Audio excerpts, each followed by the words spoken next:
Dans l'actu cyber, beaucoup de choses, mais dans le grand rendez-vous cyber, 3 experts. Adrien Merveille, bonjour.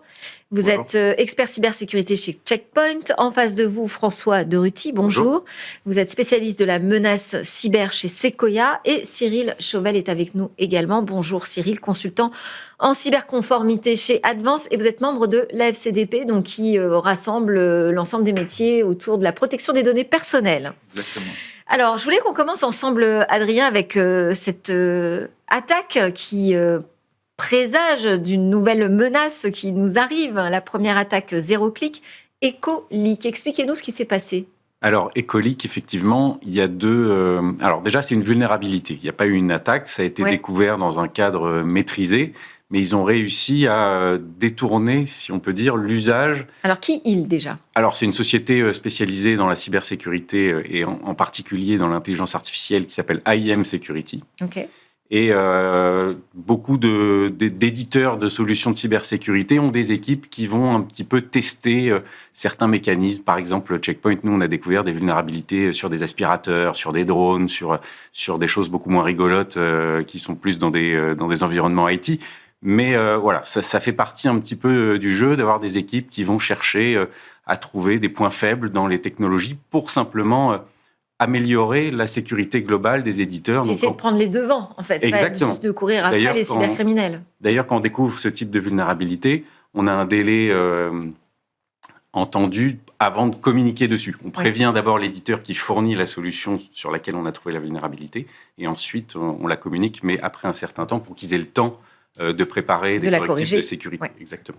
Ok, donc quel est décrivez-nous l'attaque qui a été menée en utilisant cette vulnérabilité. Vous avez parlé de zéro clic. Oui. Zéro clic, c'est un type d'attaque qui ne nécessite pas une action utilisateur à un moment, peu importe lequel. Donc ça veut dire quand vous recevez un mail de phishing, vous allez cliquer sur un lien, là il y a un clic. Oui. L'action zéro clic, c'est une attaque qui n'a pas besoin d'utilisateur pour fonctionner. Alors, c'est nouveau dans ce contexte-là, et on verra pourquoi, mais c'est pas nouveau. On a déjà vu des attaques zéro-clic avant. On a une des plus connues qui était sur les smartphones, qui était Pegasus, qui utilisait aussi des vulnérabilités zéro-clic. Il y en a eu d'autres, et ça tourne souvent d'ailleurs autour d'outils de messagerie, sur WhatsApp, il y en a eu plusieurs. Et qu'est-ce qui rend EcoLeak particulier ? C'est aussi le fait qu'elle utilise des vulnérabilités sur du langage et sur des moteurs d'IA générative.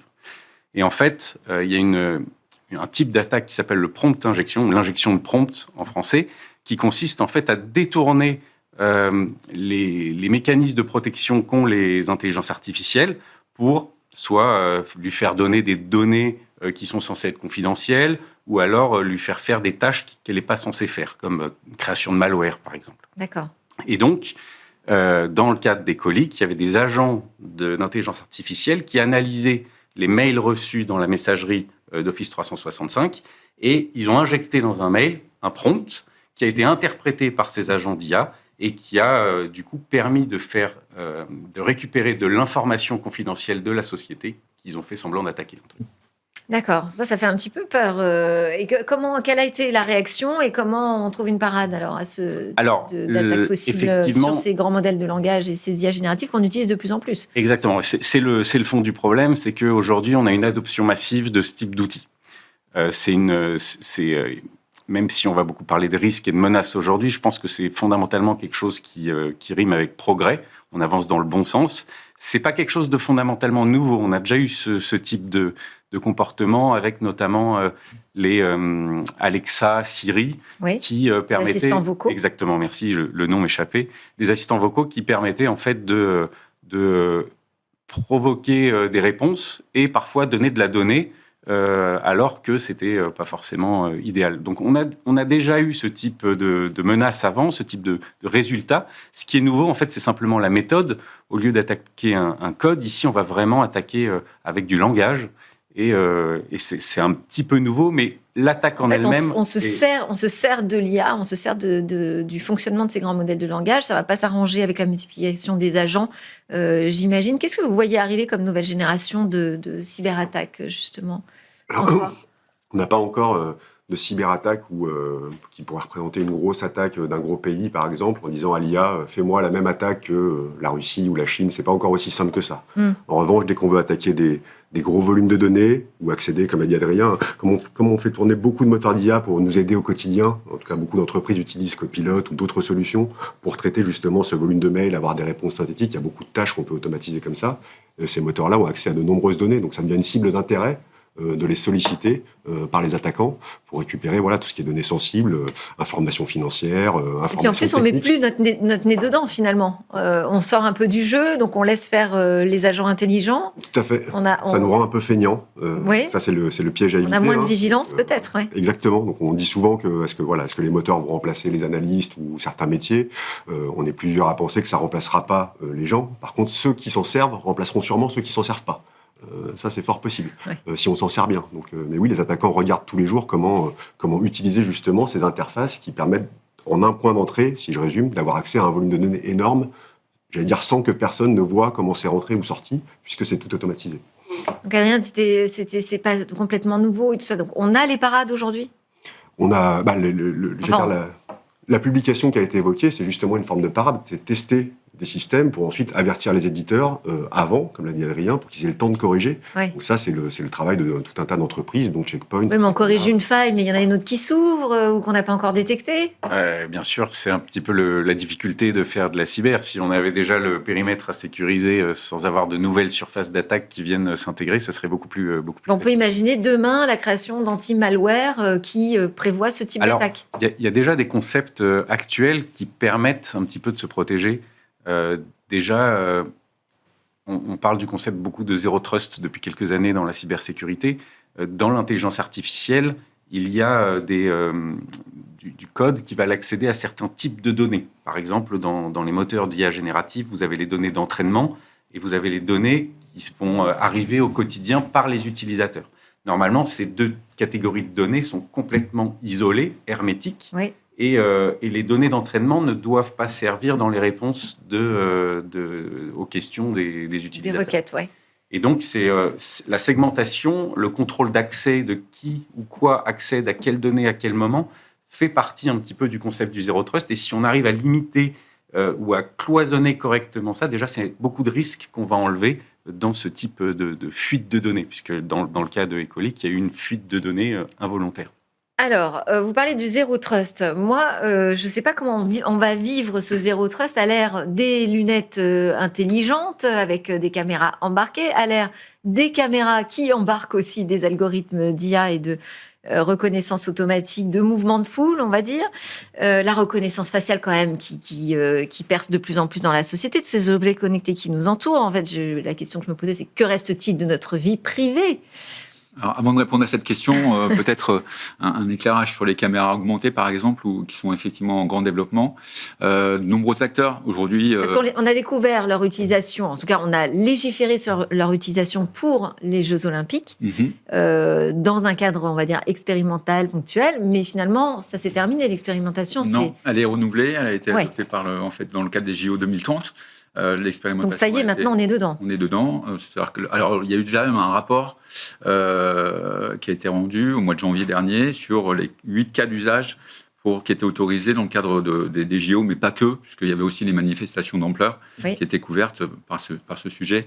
Et on s'est aperçu que sur les 8 cas d'usage, il y en avait 4 qui étaient plus ou moins efficaces. Les algorithmes, finalement, permettaient de détecter l'événement, un objet abandonné, un départ de feu, une personne au sol, etc. Et puis 4 autres cas d'usage pour lesquels les algorithmes n'étaient pas suffisamment entraînés et qui ne permettaient pas aujourd'hui de satisfaire finalement à la protection de la vie privée. Donc ça, c'est Quels sont ces 4 cas d'usage qui ne sont pas je ne les satisfaisants? Je ne les avais pas en tête. Bon, c'est pas grave. Okay. Mais typiquement, on a une ligne de crête, c'est-à-dire que la réglementation, elle est aujourd'hui à titre expérimental. Il y a des dispositifs algorithmiques qui sont proposés par les différents fournisseurs de systèmes de vidéoprotection, de vidéosurveillance, et des acteurs qui sont tentés de les utiliser. C'est-à-dire que la reconnaissance faciale, aujourd'hui, elle est efficace, sauf que pour reconnaître quelqu'un, pour reconnaître un individu, il faut pouvoir, comme pour l'IA finalement, entraîner l'algorithme de façon à avoir une banque de données suffisamment importante, une banque d'images, et ça suppose qu'on puisse l'utiliser. Aujourd'hui, le gouvernement... Ça pose des questions, Jean, pour la FCDP, pour un DPO qui s'occupe de la protection des données personnelles, savoir est-ce qu'on a le droit de créer ces bases de données ? Eh bien, à l'heure actuelle, en l'état actuel de la législation, c'est un non catégorique, ça c'est une certitude. Ouais. On sait que certains de nos ministres de tutelle militent pour qu'on puisse utiliser la reconnaissance faciale. Il faut que ce soit véritablement encadré, puisque on peut imaginer des détournements. Alors, je prends un exemple d'une personne qui est fichée S. Typiquement, on pourrait dire que c'est légitime de pouvoir utiliser la reconnaissance faciale pour pouvoir la tracer, la suivre, la surveiller. Sauf que pour pouvoir la surveiller, il faut pouvoir disposer de cette banque de données dont je parlais juste avant. Et ça suppose que vous, comme moi, on soit dans la banque de données en question, qu'on accepte que nos données fassent l'objet d'un traitement, que notre image, que nos mouvements fassent l'objet d'un traitement. Et ce qui suppose une intrusion sur la vie privée. Donc, pour répondre à votre première question, que reste-t-il de notre vie privée si je me réfère à juste cette reconnaissance faciale, mais il ne reste pas grand-chose. Alors, l'Acte, quand même, précise que la reconnaissance faciale fait partie des usages à haut risque. Pour autant, vous avez l'impression que les mentalités évoluent là-dessus. Vous avez parlé des fichiers S. Moi, j'entends les débats qui disent finalement, pour des raisons de sécurité, peut-être qu'on peut accepter certaines technologies qu'on aurait refusées avant. Exactement. Pour illustrer le propos, c'est simple. Il y a une vingtaine d'années, vous n'auriez pas accepté que Google utilise une vingtaine d'années, peut-être 30 ans même maintenant, que Google exploite toutes vos données. Aujourd'hui, c'est un fait qui est accepté. On a notre smartphone qui en sait plus que nous sur nous. Donc typiquement, et Google qui en sait plus que nous sur nous aussi. Donc ça, c'est accepté par la société. Auparavant, ça n'aurait pas été.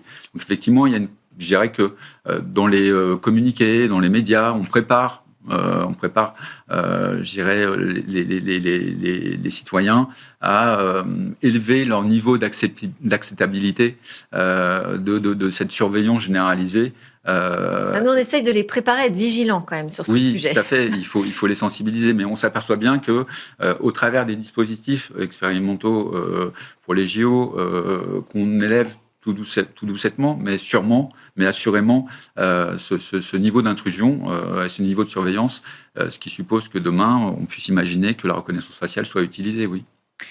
Et si je reviens à mes histoires aussi d'objets connectés, de lunettes qui embarquent des caméras, je pense au Ray-Ban de Meta et tout ça, comment est-ce que vous percevez ça, vous, d'un point de vue cyber, François ? Moi, je vois ça comme des infrastructures d'attaque et plus de possibilités pour les attaquants. D'accord. Mais c'est mon métier. Non, mais véritablement, qu'est-ce qu'on peut faire avec une paire de lunettes ? Aujourd'hui, on a une tendance de tout ce qui est équipement non connecté, justement, ces caméras, toutes ces choses qui ne sont pas forcément sécurisées intrinsèquement. On a beaucoup d'attaquants qui les enrôlent justement à base d'IA, des millions ou des volumes très élevés, pour avoir soit des infrastructures pour conduire des attaques, en déni de service, attaquer un site web. Voilà, il y a toujours un processeur, un peu de mémoire, on peut faire des choses avec ça quand on en a beaucoup. Et puis, il y en a qui s'en servent pour anonymiser, c'est-à-dire pour conduire une attaque et qu'on ne puisse pas remonter à l'origine de l'attaque. Donc, il y a beaucoup de cas d'usage de ce genre de choses. Et puis, comme ça a été évoqué, si après on a un problème de sécurité sur la base de données derrière, je ne parle pas de ce qui sera légiféré, légal ou pas, mais si on a accès à ce genre de base de données, si moi j'ai accès à vos lunettes en tant qu'attaquant, qu'est-ce que vous pouvez faire avec mes lunettes ? Mais je verrai ce que vous voyez. Donc, potentiellement, j'aurai accès à pas mal de choses. On en parlait tout à l'heure dans le couloir, mais vous savez, normalement, on se disait qu'il y a normalement la lumière quand ça filme pour que la personne en face sache qu'elle est filmée. Oui, on met parfois des caches sur l'œil de la caméra de notre ordinateur. On peut casser la caméra, et puis ils vont trouver un moyen de le désactiver, ce genre de choses. Donc ça donne une surface d'attaque plus élevée. Il y a deux cas d'usage flagrants. Il y a celui du chantage. Effectivement, on vous a vu faire quelque chose, peut-être que vous n'auriez pas aimé qu'on voit faire, et donc du coup, on va vous demander de l'argent en échange de la suppression de l'information. Et puis, il y a l'espionnage industriel aussi. Oui. Si vous travaillez dans la banque avec accès à des comptes ou des data clients, ça peut... Et au-delà ça peut être problématique. Mais je voulais avoir une réaction aussi quand même sur ces lunettes qui filment aujourd'hui. Vous filmez des individus, donc la vie privée typiquement. Non, mais aujourd'hui c'est interdit en France. On n'a pas le droit de faire ça avec le RGPD. On n'a pas le droit en faire. Il n'y a rien qui l'interdit à mon sens. C'est-à-dire que le RGPD, c'est pour les entreprises. Donc là, ce sont des particuliers. Les particuliers peuvent capter exact. Oui, mais alors c'est le droit à l'image, peut-être qu'on peut opposer. Tout à fait, complètement. Ça reste compliqué, le droit à l'image. Oui, c'est une certaine complexité, donc je ne vais pas m'engager sur ce sujet-là. Mais au-delà de ça, quand vous avez des lunettes connectées, on va pouvoir capter finalement vos centres d'intérêt. C'est-à-dire que ce que vous regardez, ce qui capte finalement, ce qui présente un intérêt pour vous. Et à partir de ces centres d'intérêt-là, on va pouvoir proposer différents produits, différents services, différents sujets à lire qui vont pouvoir influencer votre... Oui, c'est le sujet de la manipulation encore. Complètement. Et c'est puissance 10, quoi. Et c'est le cas. Je voulais quand même qu'on termine très rapidement sur la question des hôpitaux. Est-ce que les hôpitaux aujourd'hui vous semblent mieux armés? Alors, il y a une interview qui a été réalisée par Lily Zalkind lors du Paris Cyber Summit qui s'est tenu début juin. Je vous propose qu'on l'écoute. Je suis ici avec Christophe Matler, qui est directeur de projet à la DNS, Délégation numérique en santé. Alors Christophe, est-ce que vous pouvez nous dire quelles sont vos grandes préoccupations en 2025, mais plus largement pour le numérique en santé ? Alors à la délégation au numérique en santé, notre enjeu principal, c'est que la sécurité évidemment de tous les patients français, de tous les citoyens français soit assurée. Et donc pour ça, aujourd'hui, ça passe par un certain nombre d'actions. Donc la première, c'est de sécuriser les structures qui prennent en charge ces patients-là. Donc évidemment les hôpitaux, le secteur médico-social aussi, mais plus loin, toute la chaîne d'approvisionnement et tous les acteurs qui interviennent dans la prise en charge des patients. Donc là, on est plutôt sur des actions qui sont des actions de mise en sécurité opérationnelle des acteurs. On a un autre pan qui va être extrêmement important dans les mois et dans les années à venir, c'est la mise en conformité avec la directive NIS 2. Dès que la transposition française sera réalisée, il y aura un certain nombre d'actions à réaliser par toutes ces entités qui vont être régulées. Elles seront très nombreuses en France, plusieurs milliers dans le secteur de la santé. Et évidemment, il faudra qu'on accompagne ces structures-là vers cette conformité. Et est-ce que vous sentez justement que ces acteurs ils sont assez au fait avec cette directive ou il y a encore beaucoup de défis ? Alors on a encore un certain nombre d'incertitudes qui pèsent du fait que les textes ne sont pas publiés, notamment sur les exigences détaillées qui seront imposées aux structures, puis sur des éléments un petit peu plus opérationnels ensuite, sur notamment les sanctions qui pourraient être prises et le temps qui sera donné aux structures pour se mettre en conformité. En dehors de ça, oui, les structures sont plutôt au courant de l'arrivée de la directive, conscientes à peu près des enjeux qui sont poursuivis par celle-ci et des actions qu'ils doivent mettre en œuvre, qui sont pour la plupart déjà entamées dans beaucoup d'entre eux. Une réaction, François ? Oui, non, ce qu'on peut constater sur les hôpitaux, c'est la prise en compte du risque est là. Il y a eu beaucoup d'initiatives, France Relance, beaucoup de travail de l'ANSSI, donc ça, c'est ce qui manque encore, ça va être les moyens pour faire ça dans le temps. Les hôpitaux ou le système de santé français a des problèmes de budget réguliers, que ce soit dans les recrutements ou dans les salaires. Donc, est-ce que la cybersécurité passera au bon niveau, avec les bons moyens, pour justement répondre à ces contraintes réglementaires? Ça reste encore un sujet.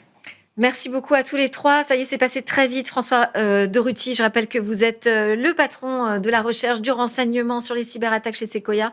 Adrien Merveille, expert cyber chez Checkpoint France. Et Cyril Chauvel, membre de la FCDP. Merci à tous les trois.